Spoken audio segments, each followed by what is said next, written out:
Hi, and welcome to the SEO podcast, Unknown Secrets of Internet Marketing. My name is Chris Burris, owner of eWebStyle. I am Charles Lewis, your internet marketing specialist. We have gotten the thumbs up from our audio engineer, Greg, Greg Bruce, so we're going to get started now. Yeah, punch in the face to him for tuning in early, helping us out. We are broadcasting live from Houston, Texas. This is the most popular internet marketing podcast on iTunes. Yep. I would say Stitcher, but we're losing favor because Stitcher can't get their act together, or at least tell us what we need to do in order to get it corrected. As always, there is a tip from our previous podcast, which I wrote in itty bitty tiny characters. Include email in your internet marketing strategy. All users spend some time every day in their inbox. Yeah, email marketing is still one of the best ways to reach target clients, because understand that at the end of the day, no matter how much time people spend on YouTube or Facebook or surfing the web, they will go to their inbox more than once, especially from their phone or from any device that they're using. And so email marketing, keeping your company name, keeping your information, your products, your services in front of these people in their inbox is still a great method to generate traffic to your site. Absolutely. Please remember, we are your friendly local neighborhood top position snatchers, where our mantra is don't be a douche. Do not be a douche. Not a good look. Do we have a teaser for what's coming up today? Oh man, so today's content is pretty good, man. I want to give a punch in the face to Julia McCoy out there at Search Engine Journal.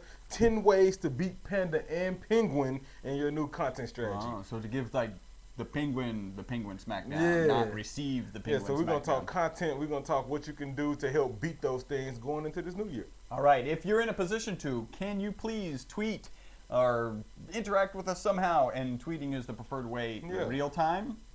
Yeah, tweet us at eWebStyle at Best SEO Podcast. Be sure to use the hashtag SEO Podcast. This is number 263. And tag us in it. That way we can follow you back and do all of our social stuff. If this is the first time you've listened to this podcast, thank you for tuning in. Punch in the face, which is a good thing.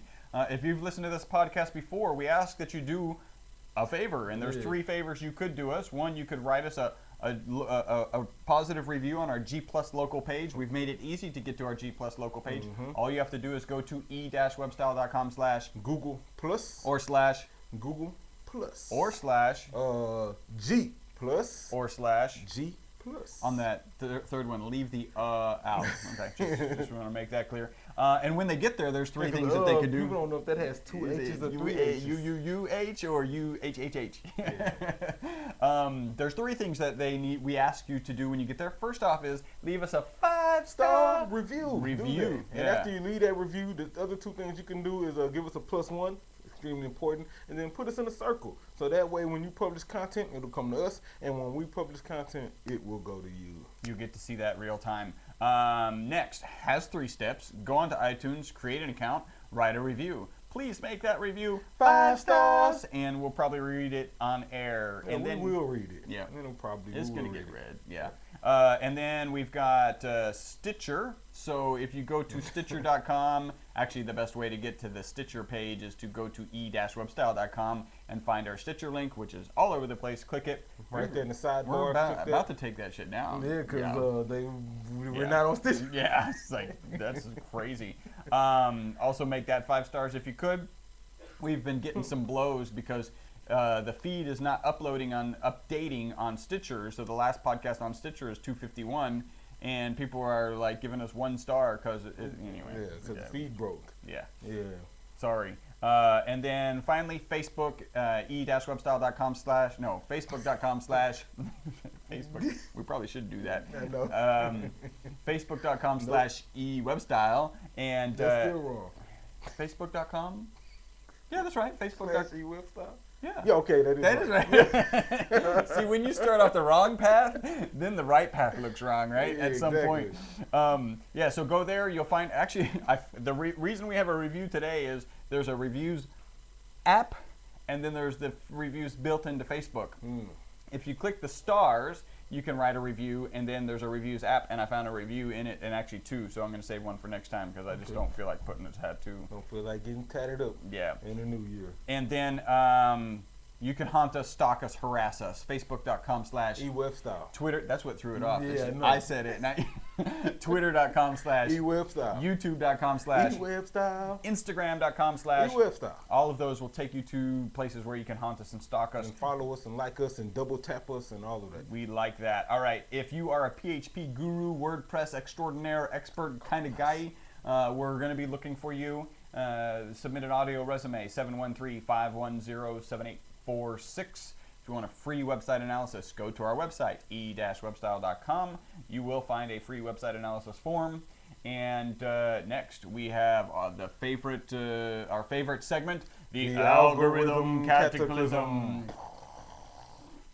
Yeah, so today's Algo Cat is kind of minor, but I did include the Algo Cat because it did affect our calendars. Did you notice any changes on your Google Calendar over the break?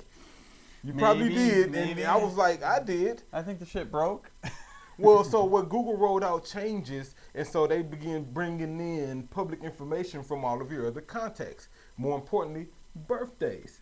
Okay, yeah. Did see that. I logged onto my calendar the other day. I was like, who is all of these people, and why do I know their birthdays? Yeah. When did I put these birthdays in? It was like, wait a minute, Chuck, you didn't put these birthdays in. Google queried your contacts and imported the birthdays onto your calendar. It really kind of sucks because I have no interest in knowing whose birthday it is from somebody I sent one email to 4 years ago. 4 years ago. Yeah, it's like, yeah. I don't even remember sending the email or your name, and I really don't need to know your birthday. Yeah. So, yeah, check the box to disable that inside your calendar. On the other hand, I won't crap on it that much because it was kind of cool. Yeah. The fact that I know everybody's birthday now, so the people who I do communicate with, I send email to frequently, they will get a birthday They show email. up, yeah.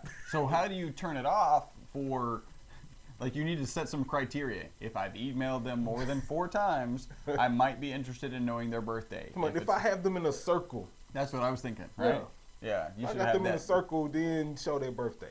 If not, That'd then be kind of cool, Google. Hope you're listening. Yeah, because like you said, people that you email 20 times, you may not know their birthday. It'd be kind of cool to say, in fact, I did send you a card. One of our vendors today, I said, happy birthday. He's like, thanks. Yeah, so kind of cool rollout, and they're still making some changes to it. I'm curious to see what's going to come next. Yeah. They have more than just birthday information. They have all sorts of data. Yeah. And so, Yeah, here's their birthday. Pick up your phone. We're connecting you now. Say happy birthday. I know. All right, so we've got a little bit of news. I only found a couple of pieces. Actually, everything's inundated with CES. It's going CES live is right now. killing it right now. I need to go to that sometime. I just thought also Sony is still offline. Like, they're no network. They're fax and phone only. Wow. And they say they won't be off of fax and phone only until like next week, and everything won't be back for like 6 weeks. I did not realize, and they shut themselves down, right? They didn't. They got hacked. Self-quarantine. Yeah. We're gonna pull that internet connection out. Yeah, we got to do some cleanup. Well, that's what's up. Can you imagine that call to the IT guy? Like, turn it yeah, off. we need to turn the internet off. I'm sorry, what? The internet off. Let me finish my internet game, and I'll get right on that. Email me. Yeah.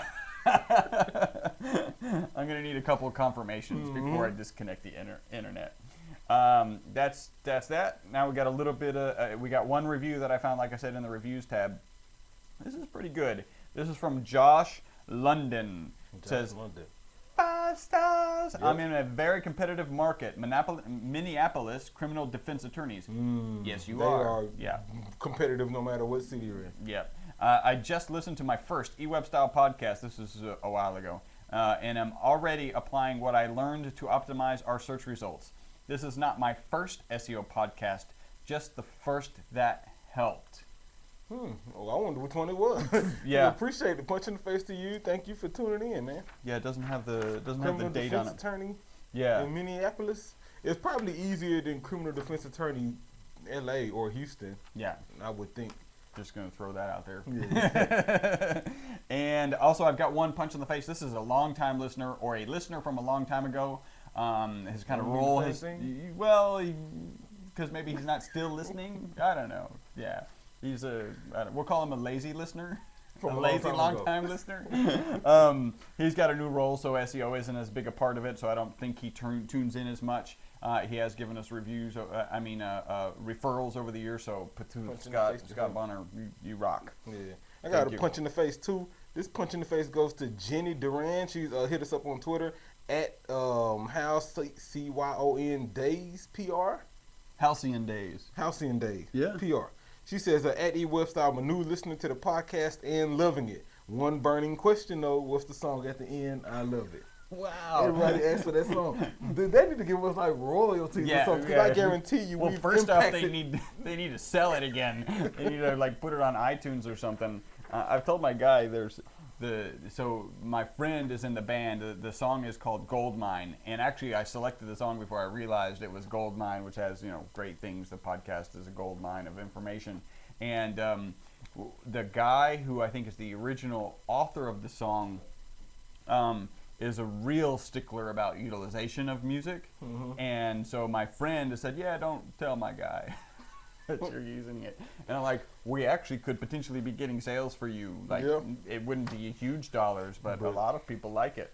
And even one of our listeners who listens at 3 times speed likes it faster. Likes it faster than slow down. It's hilarious. Yeah. So that is the potatoes of our podcast. It is time to get into the meat. Did we have any other petitions? You got them? All right, let's get to the meat. Yeah, so like we said, I want to give a punch in the face to Julia McCoy over at Search Engine Journal. She posted this article, 10 Ways to Beat the Panda and Penguin in Your Content Strategy. And I think it was a good refresher in regards to what Panda and Penguin Just combine them. did and what they are, the algorithm updates, and how they affect your search engine results. And so let's get right into it. And let's talk about Panda first, and then we'll get into those 10 tips. I think the key is, she says the purpose of Panda's update was to encourage quality content from websites and downgrade the offenders in the search. And that's absolutely correct. Like Google rolled out Panda specifically for sites that had bad content, thin content, non-relevant content that just overall sucked or had no value. Then there was no need for it to be ranking high. All of this keyword stuffed content and all of that was ranking extremely well, they got picked on by the Panda. And Pooped on by the Panda. And I think the key is understanding how to move forward past that. Some more facts on Panda. Last Panda rollout was 4.1, and that was September last year. So understand how Panda picks people. Our content gives people a bad user experience, meaning they're not engaging, they're bouncing really quickly, they're not finding what they're looking for, they're leaving your site looking for others, doing other searches for similar content, then they're not having a good experience. Or maybe your content is thin, maybe it's dupe content, right? Or it's just outdated, it's old, it's stale. All of these things will get you pooped on by Panda, and so don't do that. And in regards to Penguin was really targeting links and spammy links and link farms and bad linking practices and things of that nature. And so at the end of the day, monitor your links, ingoing and outgoing. Make sure you randomize in your anchor text. Don't participate in link farms. Don't buy links. If you can follow those little short practices, then you should be safe from a Penguin smackdown. So let's get into her 10 tips, right? Number 1. She says increase content quality. And we talk about high quality content all the time. Yeah. Matter of fact, she says a high quality content is most related to Google's mission of best user experience. And so she's absolutely right. Yeah. Google is always focused on the user. What do we always say? If you provide a good experience to the Google user, yeah. Google will place you well. Exactly. And so how do you do that in regards to creating quality content? She says research. And I'm a strong advocate of that. Yeah. Research before you write. Don't just pick up your pen or open up a notepad or get on your favorite word editing software and just start typing. No. Figure out what you're going to write about first. Do your research. Gather your data. Gather your charts. Gather your links. Do that. She says keep up with hot and trending topics. That's how you stay relevant. If something's buzzing and you have valuable input to that, don't just talk about it because it's buzzing, right, but actually provide some insight, provide some input that has value. A different spin, a different take on it, a different opinion about whatever it is, and that makes your content quality. Use concrete examples and illustrations. Yeah, you can't just say something without proving it or without giving a visual. And she says proof, read, edit, and then proofread again. Extremely important. Don't publish poorly written content. No matter how much research you've done and how you presented it, if it's written bad, it reflects badly. It reflects bad on you. Exactly. I would, and the reason to have the concrete examples is about the storytelling aspect. Exactly. Anytime you can tell a story, the information is going to get into their heads a lot faster and stay there a lot longer. And so concrete examples are just stories of things that have happened. Exactly. Tip number 2, she says, stay updated and relevant. She says if your website contains outdated information, try to make an effort to get the facts up to date. And so think about, this is for you guys who may be posting content regularly, right? And maybe you've been blogging for a few years now. Right. Then your posts from 2012 and 2011 are likely outdated. They're probably not relevant, or the information on there needs to be updated. And so do that, especially if that post still gets traffic. If you still see, visits coming from there, go to that post, edit it, man, update it. Add new images, maybe rewrite some of the stuff, maybe add some bullet points, and that way that content stays relevant and it stays useful. Number 3, and I like number 3. Tip number 3 is go evergreen. She says, and what is evergreen? Yeah, right? yeah. I saw you. Yeah, I saw that in my it's peripheral. Like, evergreen? Yeah, go evergreen. So if you're concerned about constantly staying on top of new content and keeping things fresh, consider going evergreen. Well, what is evergreen? Yeah. Evergreen content, ladies and gentlemen, is more of a concept. Right. A concept of creating content that people tend to always find. Like, this is evergreen content. How-tos, tips, frequently asked questions. All of those are evergreen content, and their journalism and journalists call it evergreen because it's always new. It always works. It's the type of content that tends to be the most engaging. Okay. Exactly. So keep evergreen type content on your mind, like step-by-step instructions or reference manuals, and like I said, FAQs, top tips, how-tos, things like that, or make great content. So the term evergreen, that the first time I ever heard it, it referenced documents that continually needed to be updated. Exactly. Right? And so some of this is not going to need to be updated. In our industry where things are changing so much, a step-by-step guide may need to be updated every quarter, probably. Depending on what it is, it may never need to be updated, right? Step-by-step guide of walking up steps. Okay, great. One step after the other. Exactly. And repeat. Step-by-step guide of doing a podcast. Well, depends on how you connect to the internet, what has changed, or whatever. Things can change, and so that's actually would probably be pretty consistent. Depends on what platform you're going to use. I know, because we've changed what? Almost nothing. I mean, we've changed mics. We changed mics, we changed soundboards, we've added a lot of stuff. We went from no background to the visual. We had several changes. Well, think about, since we've been in here, literally nothing has changed, right? That's and true. we probably wouldn't need to change. What we don't need to change, we probably will, because we want to switch to Hangouts, Google Hangouts. Yeah, and that's coming. Number 4, tip number 4, she says, keep keyword density in check. She says, your keyword density is a ratio based around the number of times your keyword is used versus how much text is in your content. At the end of the day, don't be spammy with your content. Don't be. 5 years ago, 10 years ago, you probably could have got away with that. Now, I want to encourage you to really write conversationalist style. You want to communicate with your user. You don't want it to be over inundated with spammy keywords that don't really fit or make sense in the subject matter. Instead, just write like you want the user to engage, and just keep your keywords top of mind. Understand that this is what this page is targeting. Right. And so just be cautious when you do that. Tip number 5, she says, don't duplicate, and she's talking about content. She says, copying other content word for word can land you right in the path of a panda. She's absolutely correct. Right. At the end of the day, if you're there's nothing wrong with researching, right? It's interesting because if you're in the path of the panda, he's going to eat you and poop you out into the supplemental. All right, what he said. Pretty bad. Yeah. I saw where you was going, and I was like, all right, I'm going to let you have that one. But at the end of the day, man. There's no way to stop it. You're like, if there was a way to stop this, I would. All right, go ahead. No, dupe content just sucks at the end of the day, period. Whether it's dupe product descriptions or duplicate privacy policy or duplicate services that you copied from, even if that company you copied it from is in a whole other state, right? Yeah. I had a client tell me that before. Oh, yeah. Well, just use theirs. They're way on the other side of the country. Still dupe content. Yeah. 75% different is what we kind of practice here. Yep. We'll do some look at competitors and other things like that for resources, but when we write, we have to make sure it's totally different. Right. Period. Don't duplicate. Number 6, she says go long. And I like go long as number 6 because this is a trend I've been noticing. You know, 2 years ago, we're talking about updating content. Right. I'm guarantee you we have podcasts that say somewhere between 250 and 300 words. Yep, absolutely. Now, long content is really the trend now. 1,000 words, 1,500 words, 2,000 words. And so keep that in mind. And what we're noticing is that those pages that have long content, Yep. they tend to rank well.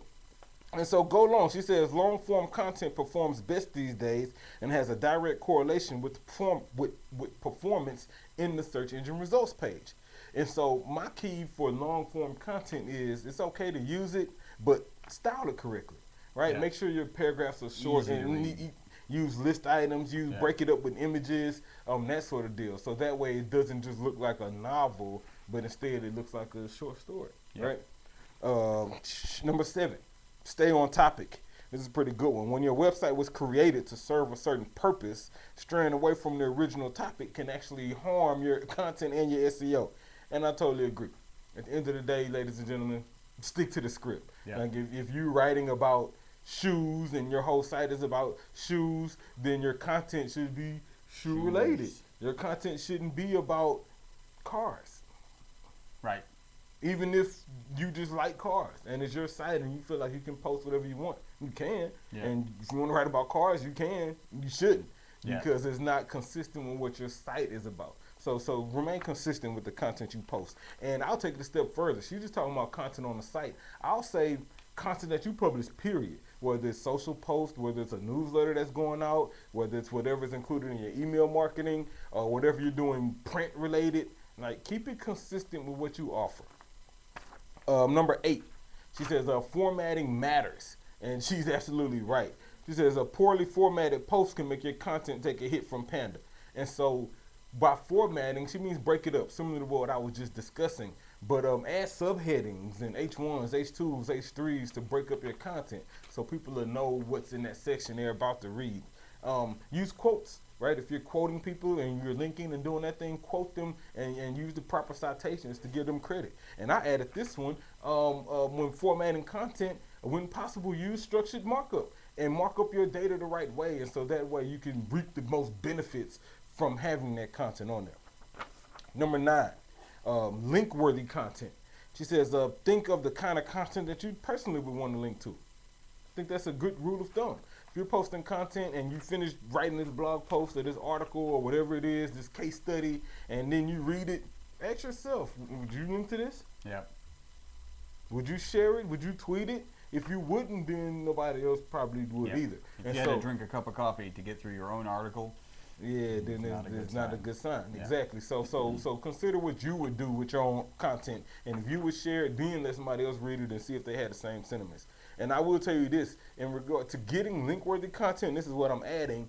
Your content needs to be extremely informative, right? Make it informative. That way people will want to link to it. Make it funny. Humorous content tends to get shared more. Yeah. Make it different. Like, if people can go to 3 or 4 different sites and find the same exact content, and yours is one of those, then you probably won't rank well, and your user will have a bad experience. So make your content different. Make it exclusive, right? If, like we were talking about earlier, maybe you're writing about a certain buzz or something that's buzzing right now, some hot topic. Make your content exclusive, meaning that you visited that event and you have your own video because you were there, or you had your own personal interview, or you put your own spin on it. And so they can find the content that's on your site anywhere on any else. other site Yeah. but yours. Number 10, this is the last one. She says, engage and educate. And at the end of the day, that's what we're here for. Like, your content should be engaging. It should educate people. It should lead people down the path to hopefully buying your service or your product or whatever it is, whatever your action is. I added, users engage when you provide value. If you want a user to come to your site and actually do what your CTA asks, pick up the phone and call or subscribe or download or fill out some form, then they need to engage with your content. They need to engage with your site. And having quality content helps them engage and educate.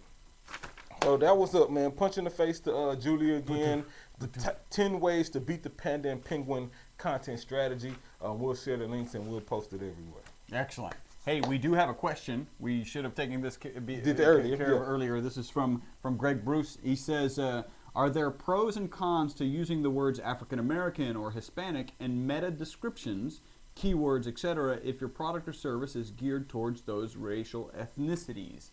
First off, great question. Right? Phenomenal question. And that's one of those questions that may not be a right or wrong answer to. I mean, at the end of the day, it depends on. I think it depends on the product type, right, per se, and you know, and really how this product can be used across races, right? Because you may want to optimize for a specific race, African American, let's say, right.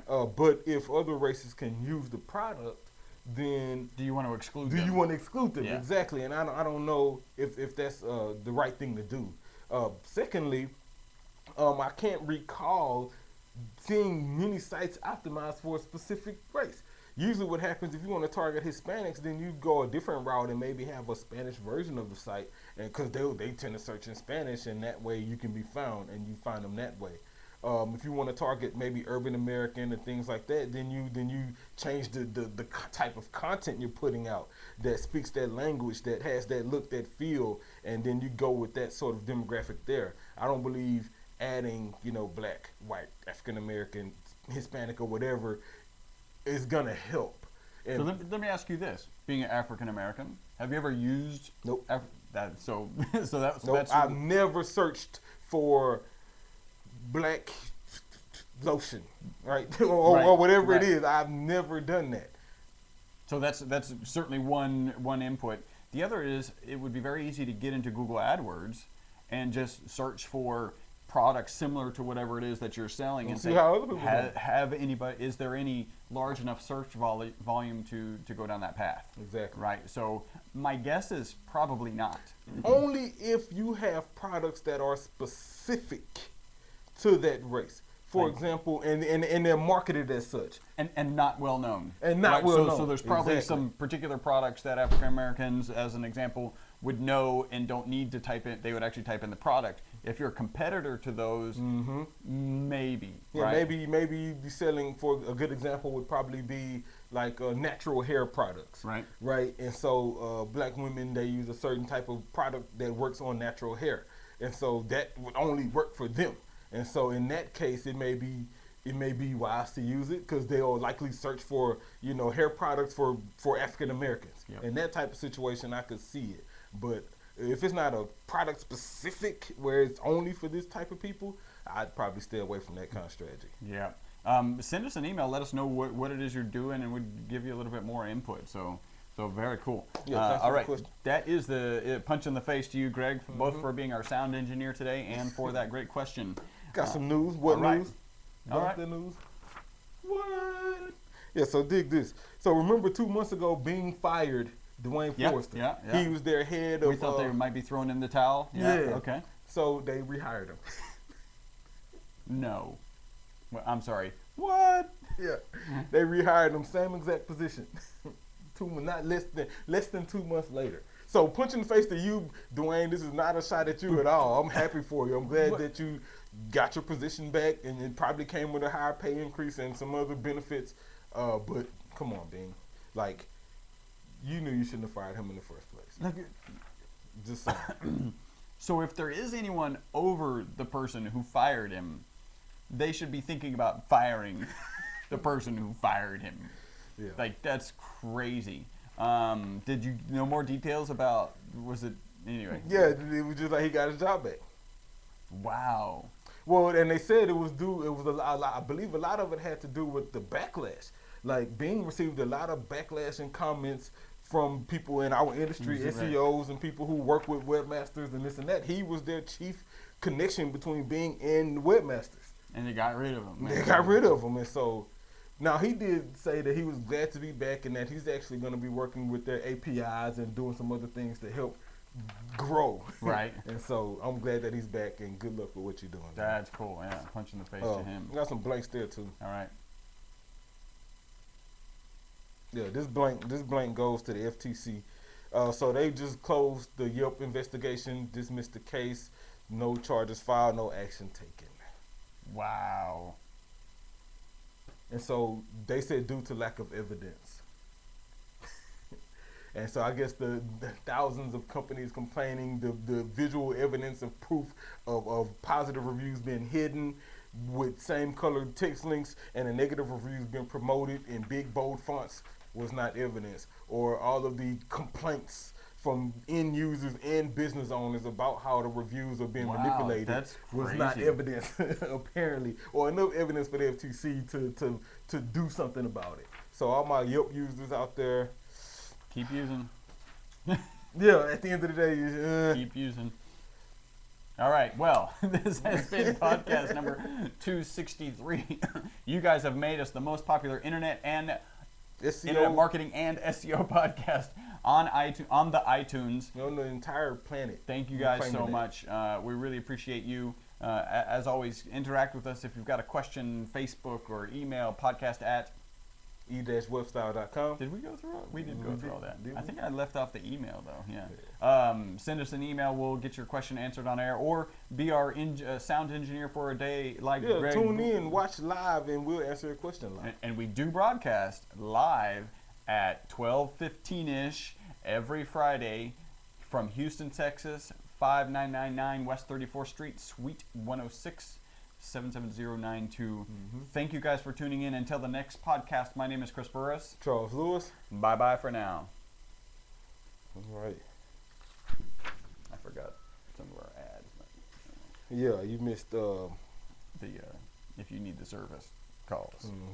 You missed that. You missed the referrals. You missed no, I did referrals because it came before. No, because I didn't do this. And so I know you didn't do it. Oh no, you're right. It comes. I put it after. Yeah, you didn't.